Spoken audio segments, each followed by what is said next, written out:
Welcome to our signature segment, See the Stories, on the 3-hour news show. As the cost of living rises and career demands intensify, more families are turning to extended family members like grandparents for help in raising their children. So how do we set boundaries and rules when co-parenting with grandparents? Yes, to know more about the matter, joining us online a psychologist, Efnie Indrianie. So thank you so much, Efnie, for joining us today. Hi. Thank you so much. Hi. Yeah, so Efnie, three of us here are all parents. We're curious, Okay. what are the benefits and potential challenges of co-parenting with our grandparents? Yeah, I'm a parent too. Usually co-parenting really helpful for us in a busy situation because the grandparents co-parenting can help us to taking care of the children when the parent is so really busy and have no much time with the kids. All right, so how can parents and grandparents collaboratively define their roles in raising their children? Yeah, for the first, they have to make an agreement first because most of the grandparents belong to baby boomers. So the way they to treat the children is totally different. And most of the parents right now is a millennial, and the way to treat is also so different. So for the first, they have to discuss first how the best way to give the treatment to the children, and then to set the boundaries, which one is refers to role of the grandparents and which one is the role of the parents, of course. We have to set the boundaries first. And what might be the psychological effect on the children when there are multiple caregivers involved in their upbringing? Because as you mentioned before, grandparents and parents are from different generations and speak a completely different, language, if you might say. Yes, of course. The one most important things in the kids' development is safe and secure feeling. So when the children have a treatment also from their co-parents, such as grandparents, they really feel so safe because so many social support that the kids that the kids will get since they were kids. And of course, the different way to give a treatment can help the children to adjust with so many ways how to treat the children.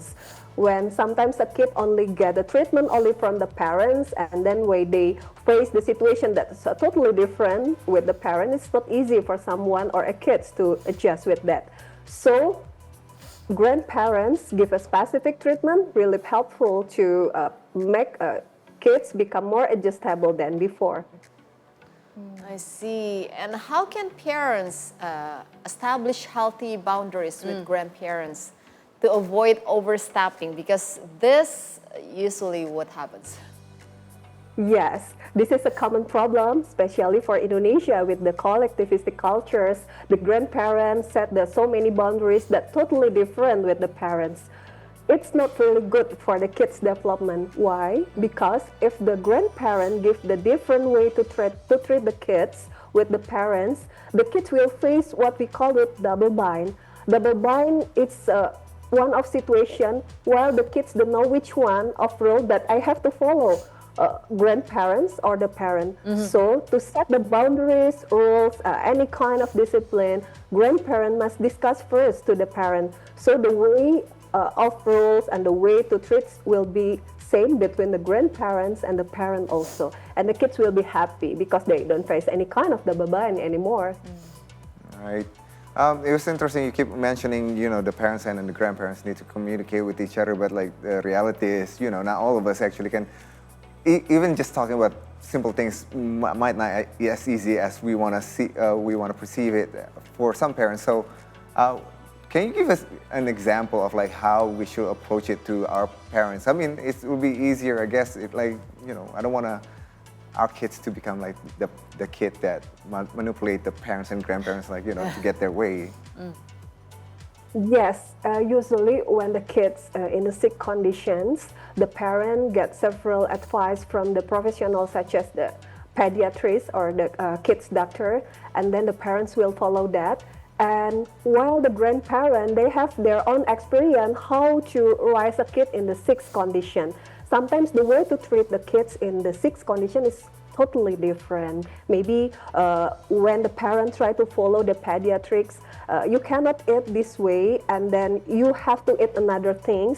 But sometimes the grandparent allow that to eat all of things that restrict the pediatrics. That is a common thing. So yeah, this is a common problem that always we face in our daily life. But as a co-parenting, the grandparents have a significant role also because they help the parents to raise the kid when the parent totally busy. So if there is any difference with that, just try to discuss it more and give the best way to the kids, of course. And how do you have tips on how to communicate with our parents? Yes. Usually the parents belong to baby boomers. We need to discuss with them in a polite way. Sometimes we cannot directly tell something, this is right and this is wrong. We cannot do that. Just make a smooth conversation with the grandparents, and they try to explain the situation that our kids face in digital era right now, and how to treat the kids, and how to build a role with the kids also. Yeah, this is not the art of communication to the grandparents, of course. I see. So we have talked about the tips and trick. And what are the common areas of conflict in co-parenting with grandparents, and how can they be resolved? In my case, it's about the feeding. Yeah, that's true. Sometimes most of the parents, they join a course or maybe the seminar, the class about how to feed kids in a healthy foods. So many information and knowledge that the parent can have right now. But sometimes the grandparent try to give something that's totally different with the theory that the parent get from any kind of information. That is a common problem. And of course, about discipline also, because of the baby boomers, the grandparent and baby boomers is very disciplined, and most of the parent is a millennial now. So the way to raise the discipline on the kids, of course, totally different. Yeah, that is a common thing that we face in our daily life. All right. So one of the things, I mean, like, trying to imagine this, I just see it's gonna be a conflict between me and my parents if I have to raise my kid at the house or involving my parents, because like how can, I mean, telling my parents like, let not my daughter have the iPad all day long, but that too can become right. So, but like, how can parents ensure that the children are not affected by conflict or disagreements between the parents and the grandparents? Yeah. Mostly the parents is millennial now. Yeah, mostly the parents is millennial. One of the strength of millennial, they easy to adjust or to deal with any kind of situation. So as a parents, we should to adjust with the situation that we face with our parents or grandparents. So we cannot push the grandparents of the kids to follow us directly, but we need to do the negotiates first and discuss and in a smooth way and try to explain the situation and condition right now, what should we do and what is not. So make an agreement first. We cannot push it directly to our parents, of course. It's certainly very interesting because what we've been hearing before is that there's a generation gap, and obviously the way we want our children to be raised. But how can we reassure our parents and tell them we understand that you've had experience, but this is our decision because it is our child? Because I think like that's the biggest problem here. I've heard a lot of, you've mentioned before, you have to discuss, yes, but not all parent-child relationship have the luxury of being able to discuss openly. And would you say, when is the time that we say, okay, enough, and I think it's not working out, and we have to find other options than co-parenting with the grandparents? Yeah, usually our parents or grandparents, they don't like to face the situation when we try to argue with them. So we cannot argue with that. Just say yes and follow what they say. But we have another strategy to raise our kids, and step by step we try to apply our way and strategy to raise the kids. So we cannot argue directly, of course, because it can raise a new conflict and it cannot be solved with the situation like that. But, See, and is there any time frame for co-parenting with grandparent? I mean, like once a week, twice a week, or even every day can be safe. Is there a time frame for it? And if a parent has to do it every day, what is your tips to avoid overstepping? Yeah, we have to check the situation first. That is depend on the situation. If the grandparents easy to deal with them and easy, open mind, cannot receive any kind of information and maybe instruction from us, that is okay for the kids face their grandparents every day. But sometimes if we face the grandparent with a specific character, it's not easy to deal with, that will be better once a week. It's more than enough. Yeah, so because we have to keep our children not have a double bind. When the grandparents say A and then the parents say B, it's not really good for norm building in the kids. Yeah.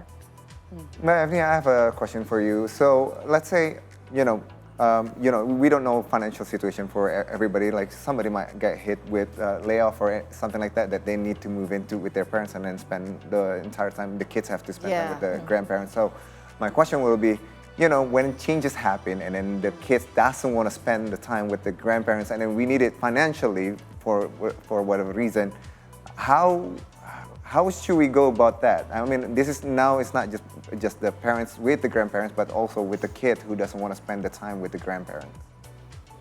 Yes, sometimes with something related to the financial conditions, yeah, several parents put their kids to the grandparents to taking care of the kids every day, but we have a quality time with our kid. So when we arrive home, please save about 1 until 2 hours without any kind or another things activity. Just be focused to our kids. That is this one of way that can we use to apply or to make our kids receive any kind specific norms or parentings or managing from us as a parents. This is important because sometimes when we don't spend quality time, at least 1 until 2 hours every day, the kids will absorb 100% anything from the grandparents. So when we always spend our time with our kids every day, the kids will learn that, okay, this is the right thing, and then which one that should I follow, of course, our parents, and then bonding between us and the kids will be great, and emotional attachment will increase also. That's really good for us. So don't let our kids just receive any kind from the grandparents. The most important thing is come from the parents first. That's a lot of notes to take. Yep. Yeah.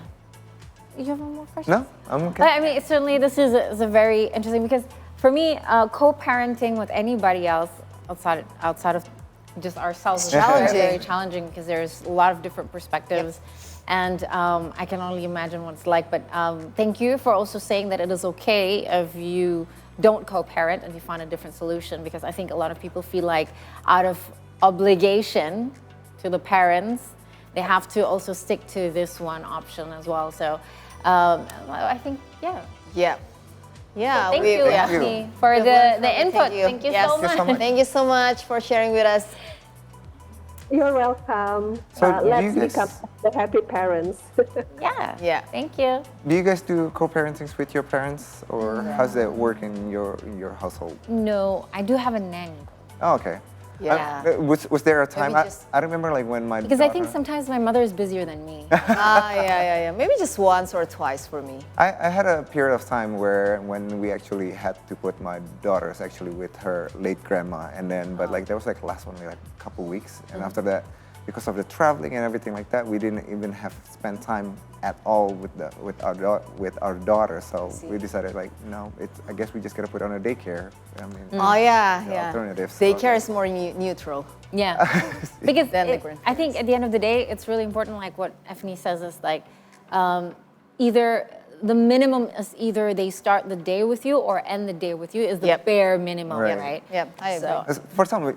For me, it was a luxury because I mean, like from Bekasi to here, go back to Bekasi, like, yeah. I leave before she wake up and I come back and then she'll be already. So how was daycare for you? It was better at the time because actually like I could drop her off like a bit later and then like the time we're in the car we Oh yeah, you can have your quality time. Yeah, that's so good. that's kind of like the moment that we're trying to create that. Yeah, at quality least no matter moment. how busy you are, you still have Your your moment with your daughter, right? At the end of the day, we're still the umbrella, right? All right, so See the Stories will continue after the break. Don't go anywhere. We still have some stories for you.